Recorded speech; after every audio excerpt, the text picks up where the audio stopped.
Seattle has a neighborhood for everybody, but which one is the best for you? In this map tour, I'm going to break down the best neighborhoods for people moving to Seattle. And by the end of this video, you're going to understand what makes each of these areas unique and what you should consider before you actually make the move here. Capitol Hill is probably one of the first areas that you're going to hear about when you start researching Seattle neighborhoods. And one of the reasons for that is this is one of the most active, walkable, activity-driven area of the city. And so if we're zooming in here, it's just northeast of downtown. Downtown is right over here. And then you have Capitol Hill. And it's a little bit misleading because most of what you're going to be doing in Capitol Hill actually happens just south here on these two main streets that run through Capitol Hill, which is East Pine Street and East Pike Street. Okay. And East Pike specifically is going to be where pretty much I'd say 80 to 90% of the nightlife in Capitol Hill is going to be. So it's extremely walkable. If you want to go out at night, this is the spot on the weekends. This entire strip here, it's got a ton of cool bars. Now, right here around Broadway and the Capitol Hill station, this is going to be where the light rail runs through, and this is going to be the main in and out of Capitol Hill on the light rail train. It's made things so convenient for getting in and out of Cap Hill. I'm just going to refer to it as Cap Hill from now on because that's what everybody from here calls it. So right here around Broadway and the Capitol Hill station, this is where you're going to get a lot of that city energy. There's a big retail section on this strip here. And then, like I mentioned earlier, all the nightlife is just a couple blocks south. So if you're wanting to live in a spot where you can just walk outside your door and grab a bite to eat, meet some friends, grab some coffee, do some shopping, and be back home in less than an hour, this is the spot that you can do that. So let's just take a quick peek at what that looks like here. So this is the main retail area, the retail strip in Cap Hill. And as you can see, a lot of people walking around, kind of like a old school vibe, old town vibe. A lot of little restaurants, cafes, a lot of urban living with the condos and the townhomes. And it's a mix of older developments and also newer developments.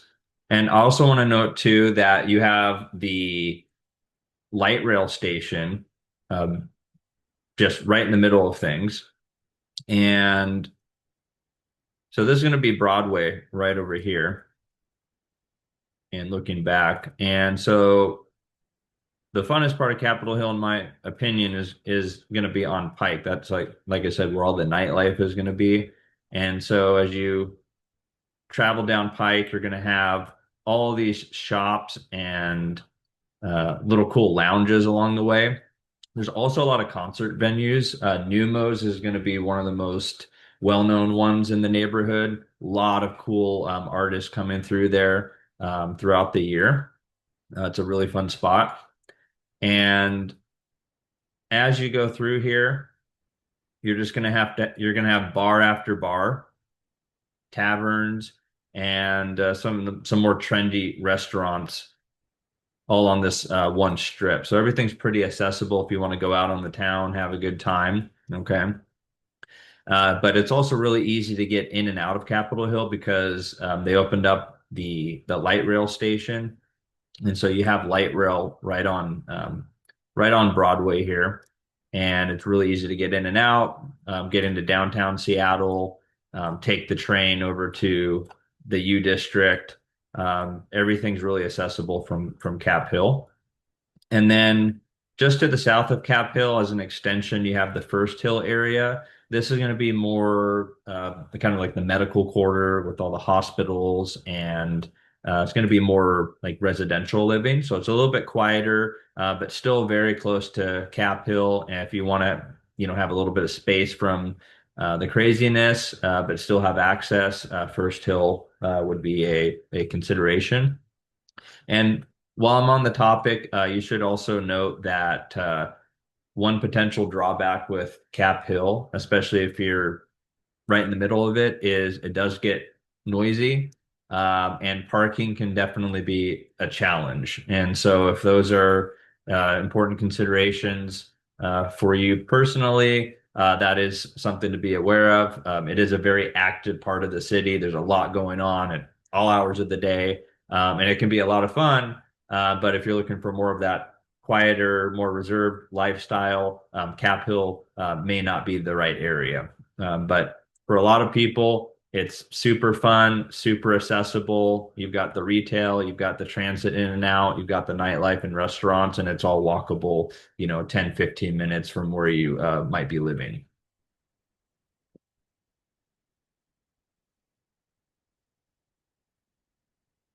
So now let's go a little bit more west into Queen Anne and Magnolia area. And these two neighborhoods are completely different from Cap Hill. So from downtown, you've got Queen Anne, which is a large hill. So this would be the top of the Queen Anne Hill, and then this is what we call Lower Queen Anne. So this is going to be Lower Queen Anne, and Lower Queen Anne is pretty obvious when you're standing there because it's a pretty steep hill going up to the top of Queen Anne, and there's a radio tower slash TV tower right up at the top. So Queen Anne is going to have more of that classic feel, a lot of older buildings.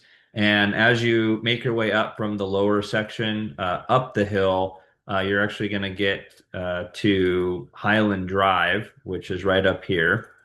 And Highland is well known for having Cary Park, which is where you see all the postcard views of Seattle. So I'm just going to take a detour onto Highland here just so you can see how cool it is because I mentioned it's a really steep hill, which also means you get some awesome views of the city once you get up near the top. So as you can see here, Queen Anne definitely has a lot of like older apartment high rises. There's a little peekaboo of the Puget Sound through the trees.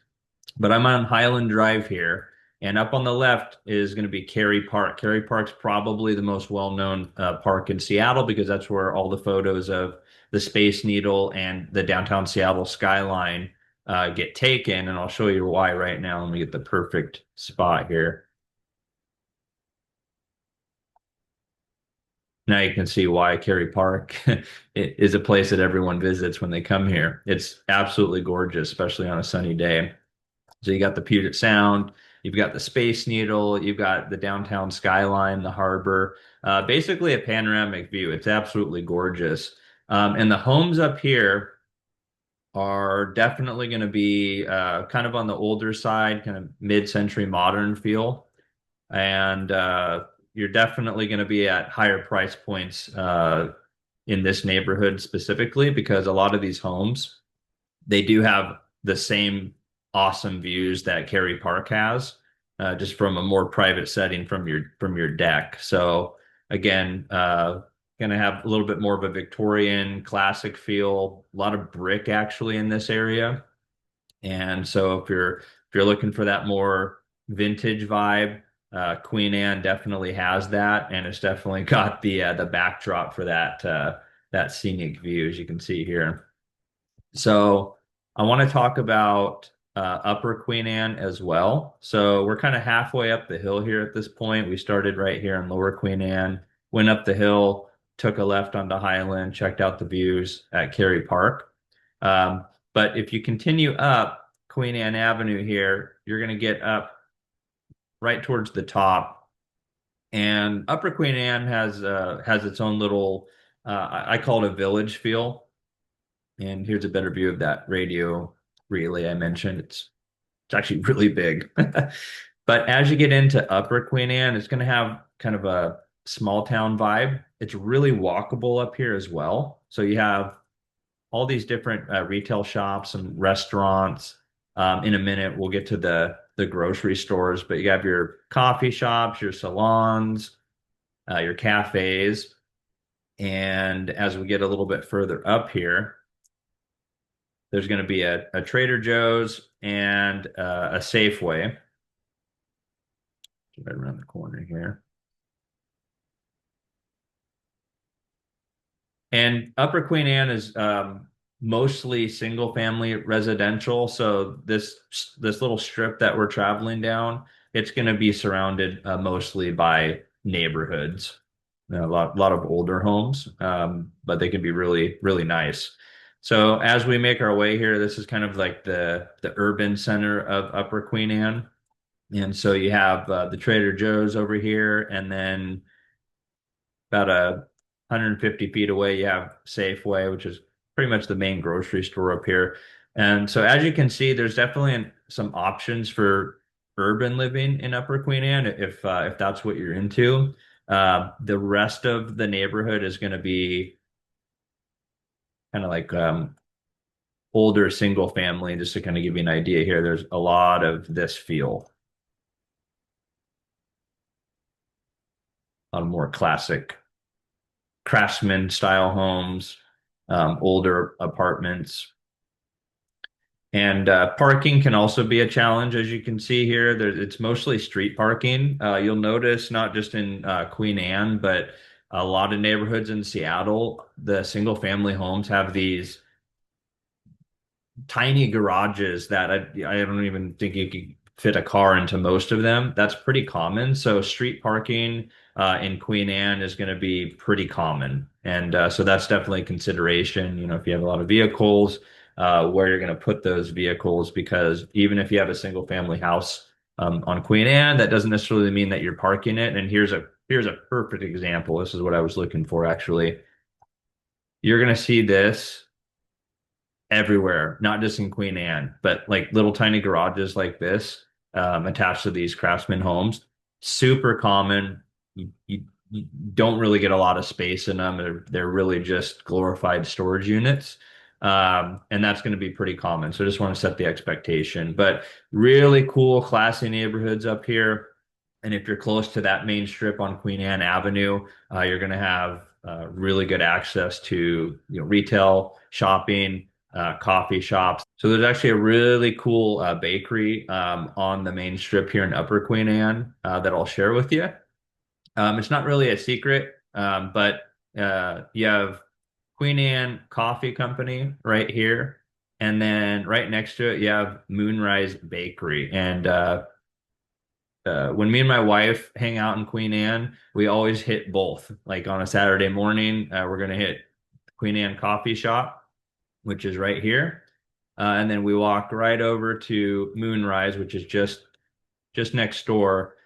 This spot has awesome, like really croissants, but pretty much anything baked.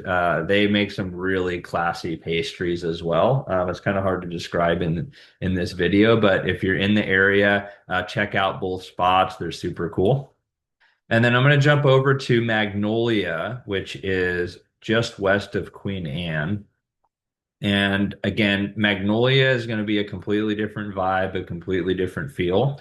It's definitely going to be a little further from the city center. So it's going to be quieter. It's going to be, I wouldn't call it suburban living because it's still in the city, but it's definitely going to have a little bit more space from all the busyness, and a lot more, it's a little bit less dense as well. And Magnolia is a waterfront community as well, so you're going to have some high-end real estate over here. A lot of cool views of the Puget Sound, and one area is the Magnolia Boulevard viewpoint. So I'll give you a great example. Just a little bit further here. So there's some cool parks here where you can park, take in the views. Here's a good example of Magnolia at its finest as far as real estate goes. There's some really cool homes out here. And what I like about them is they have their own character, very original. A lot of these are very well kept. They might be updated and remodeled, but Magnolia has a very Victorian vintage feel, similar to Queen Anne. But I would say it's a quieter neighborhood. But you still have a lot of parks, a lot of awesome viewpoints. You can see here you have a little sneak peek of downtown Seattle as well. It's absolutely gorgeous over here. Okay, and I'm guessing that this was probably in August because I could see a Navy ship out in the Puget Sound here. Yeah, so this was probably in August. The reason I say that is because the first weekend in August every year is Seafair Weekend, which I could do an entire video on that alone. All you need to know about that is it's essentially a boating holiday, and that's when the Blue Angels come and do the air shows, and the Navy brings all the ships into port in the Seattle harbor. So it's something that's very popular in the Seattle area every first weekend in August. So just a little tidbit there on that. Now, the other cool thing about the Magnolia area is Discovery Park. So I'm going to zoom out a little bit here. So you have kind of the residential area of Magnolia. Then you have Discovery Park, which Discovery Park is, I want to say it's the largest park in the Seattle park system. It could be the second largest, but this park is amazing. It's massive, all right? And so a lot of times you might come here to actually hike because there's a lot of hiking trails. So if you want to get out into nature and just feel like you're not in the city, it will take you 5-10 minutes to get into the park if you're living in Magnolia, and you can completely forget that you're in Seattle in certain spots here. It really gives you access to nature quick. And as you can see here, extremely walkable. And there's some really cool views at this lighthouse that you can hike to. Let's see if I can give you a good idea of what that looks like here. So this is the point at Discovery Park. And again, this is all walkable. There's an old lighthouse that you can walk around and really awesome Puget Sound views. But as you can see, looking back, it definitely has more of a nature vibe. So if you want to get outside, get a hike in on Saturday or Sunday morning, and then go hit the coffee shops, totally can do that, and it's not going to be far. So just to recap, Magnolia and Lower and Upper Queen Anne are both awesome neighborhoods. They can get expensive quickly if you're in some of the more desirable pockets and the view properties and things of that nature. The other consideration too, like I mentioned, is parking. But overall, these are some of the best parts of Seattle that you can live in terms of proximity, natural beauty, and access to, shopping, parks, and retail as well. The one thing I will note, though, there is not light rail options in Queen Anne or Magnolia, so that could be one big differentiator to keep in mind if you're, considering like Cap Hill versus these neighborhoods. So now we're going to move a little bit further north across what we call the Ship Canal. So this little canal here is called the Ship Canal. We have I-5, and again, just to orientate, this is downtown Seattle. So we're going to go north a little bit. And this bridge here on I-5, this is called the Ship Canal Bridge. You're probably gonna hear about that a lot, especially if you're commuting on I-5. Could be a traffic hang up for sure. But this next area I'm going to talk about also a super cool neighborhood, and it's kind of a collection of smaller neighborhoods. So you have Wallingford, Fremont, and Ballard. So they're just all going to be right along the Ship Canal area here. So let's start with Ballard. If I had to describe one thing about Ballard as far as a characteristic, I would say breweries because there's a ton of cool breweries in Ballard specifically. So if you're a beer drinker, this might be a spot that you're going to want to visit and consider living in. And a lot of people like Ballard because it's not super close to Seattle downtown, but it has pretty much everything that you want in like an urban environment as far as, restaurants, shops, bars. Ballard has its own nightlife scene, and you can kind of see here everything's pretty densely packed together. So this is one of my favorite parts of the map to explain because Wallingford, Fremont, and Ballard, they look like they're pretty close together on the map, and they definitely are, but they're completely unique from each other. And so I'll explain why here. So Ballard is definitely going to be one that has its own city feel. So if you want to be close to Seattle, but you don't want to be in like Seattle downtown, but still have that urban living where you have access to everything. Ballard's definitely going to offer that. You've got restaurants, you've got a ton of breweries right here in like Ballard proper, right off the ship canal here. And so that also means really good walkability as well. So just to kind of give you an idea of what that looks like at the street level, you can kind of see it's kind of got that old town feel, but there's just bars and restaurants everywhere in Ballard. And again, Ballard has um, uh, a reputation for the breweries as well, a lot of micro and craft breweries. And so if you're a beer drinker, this is definitely the spot for you. And you can kind of see too a lot of outdoor patio type seating. So you're in short, you're never going to go hungry if you're living in Ballard because everything's going to be at your doorstep, especially look, there's just a ton of outdoor seating. Like this is the spot in the summertime when the weather's nice. Everybody's out here having drinks. And I'll talk about it in a second, but going to a concert or a music venue is super convenient in this area, and I'll explain why. So let's zoom out a little bit. We're going to go a little bit further east into Fremont. So you have Ballard here, and along Leary Way is kind of the, I guess you can call the main drag. And so Fremont, just east, it's a little bit more of like a creative artsy feel. There's a lot of like antique shops and kind of like more of an artsy vibe here in the Fremont area. It's still right along the ship canal. And it has its own atmosphere too. There's also a lot of tech offices right along here. You got Google, for example, but a lot of the tech companies have offices right along the ship canal here in Fremont.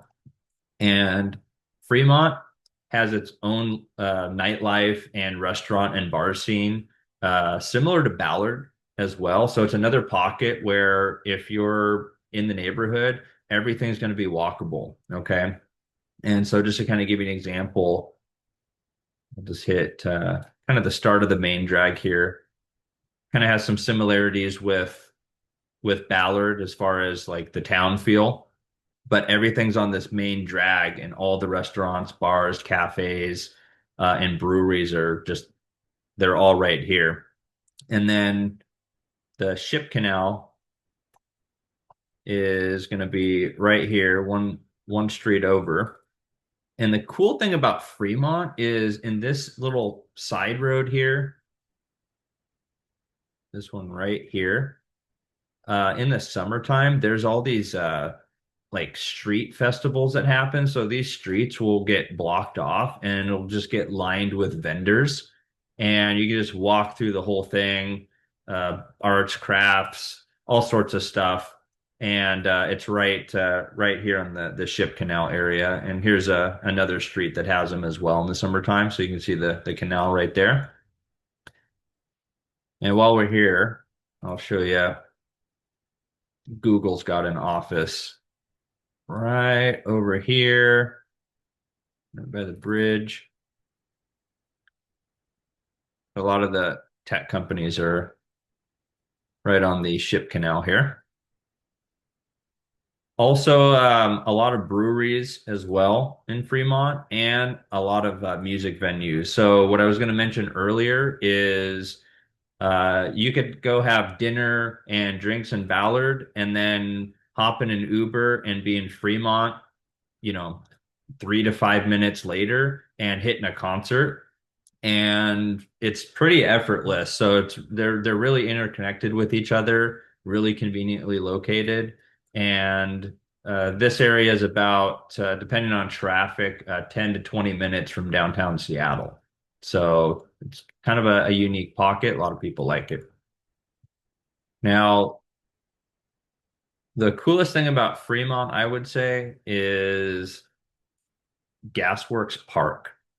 And this is going to be one of the more famous parks in Seattle, just like Discovery Park. But I would say Gasworks gets a lot more photo ops just because it's right on Lake Union. It's got a view of downtown Seattle across the lake.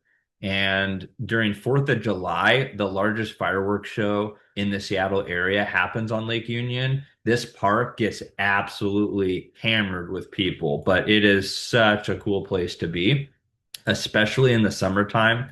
Let me give you a good idea here. So this is the old gasworks plant, and just a just a quick history lesson. This was actually a toxic dump years and years ago that the EPA and the city and the state cleaned up and repurposed, and so they actually preserved the old gasworks, and it's just become this massive park that has panoramic views of downtown Seattle across Lake Union. You can kind of see there. It's pretty cool view. But yeah, there's walking trails, great place to go on a picnic, and you've just got views everywhere you look. So expect that on a nice summer day. This park's going to be packed, but it's for a really good reason because you can't beat the views. You can just get up on this hill here and just take all the photos that you want, throw them on Instagram. So let's talk about Wallingford now. So Wallingford is going to be just northeast of Fremont, just a bit, closer to the U District, University District. So Wallingford is going to be, I would say, pretty much more residential than the other two, Fremont and Ballard. But it's still close to Fremont and Ballard. So if you want to, again, if you want to have some space from a lot of the nightlife and the noise and the parking challenges and things like that, Wallingford could be a really good area. It's also close to I-5, so if you need to hop on the freeway, you can quite easily if you're in Wallingford. And there's two options for getting into downtown Seattle. You could either hit Highway 99 here, we call it Aurora Avenue, or you can hop on I-5, and both of these go across the Ship Canal and funnel you into downtown Seattle proper. So you still have pretty good access to downtown Seattle, but you've got completely different vibes in these neighborhoods. They've got their own little ecosystems as far as shops, restaurants, and bars. And so I would definitely recommend visiting each one, kind of getting a feel for it, because they're all a little bit different from each other, even though they're right next to each other. So now we're going to move a little bit further north into what's called Green Lake and Phinney Ridge, Greenwood area. You can also wrap in Roosevelt and Meridian as well. These areas are really about, like, I would say, like livability, quality of life, because they're all surrounding Green Lake, which is essentially this huge 3-mile loop that anybody that runs, bikes, walks, knows about here, because it's absolutely gorgeous, especially when the weather's nice. Now, the difference with Green Lake is it's going to have a much smaller and less dense feel than Ballard, Fremont, Wallingford. And so just to kind of give you an idea here, if we look at kind of near the entrance to the park and the retail section of Green Lake, it's a lot more subdued, which, depending on what kind of lifestyle you're looking for here in Seattle, could be a really good thing. You've got a Starbucks, you've got some shops, and then you got the entrance to the park here. And everything in Green Lake revolves around the lake, literally. There's a loop here that follows the whole circumference of the lake. And then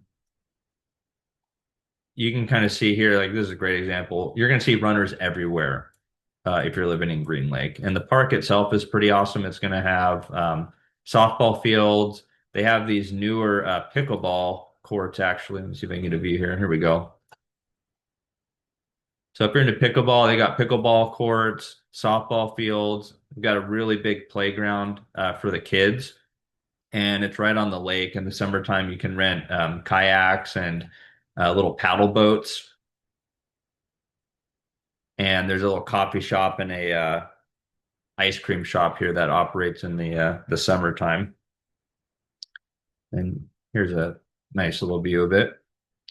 So this is a dedicated pedestrian and bicycle trail. It runs the whole circumference of the lake. I think it's 3.1 miles. So for any of you runners out there, yes, there's a ton of 5Ks that happen on Green Lake, and it's a super cool run too because you got a water view the whole way. And again, Green Lake's not going to be as like urban feeling as Ballard or Fremont or Wallingford. It's going to be a little bit more laid back, and it's going to be more focused on kind of that lake lifestyle, running, biking, coffee shops. There's actually a couple cool bars here as well, but it's not going to be like super dense like some of the other neighborhoods.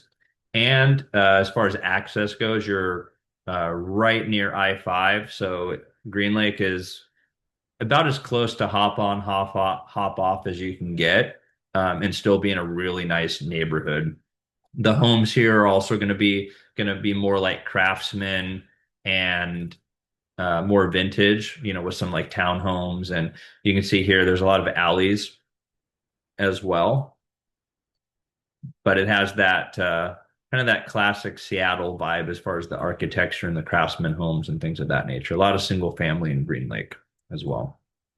Now, the one thing I will caution you on about Green Lake is the walkability here is very specific to where you're actually living because all the things that I'm talking about as far as access and the shops and everything like that, it's all concentrated in this area here, kind of near the entrance of the park. If you're in West Green Lake, like in any of these streets or anything like that, it's going to be a little bit of a further walk. Nothing impossible, but you're not going to be walking outside your house and just like setting foot at a coffee shop like in 30 seconds, like you would if you were right here at the heart of it all.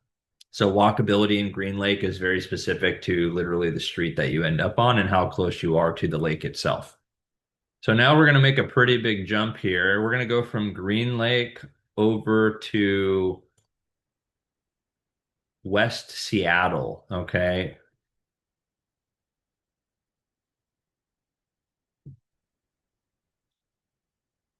So West Seattle is technically Seattle, but it kind of feels like an island. It is its own area, and what makes it feel like an island is there's only one way in and one way out. So you're just south of downtown, you hit I-5, and you have the West Seattle Bridge right here. There's really realistically only one way in and one way out of West Seattle, which is why it kind of feels like an island, even though it's not.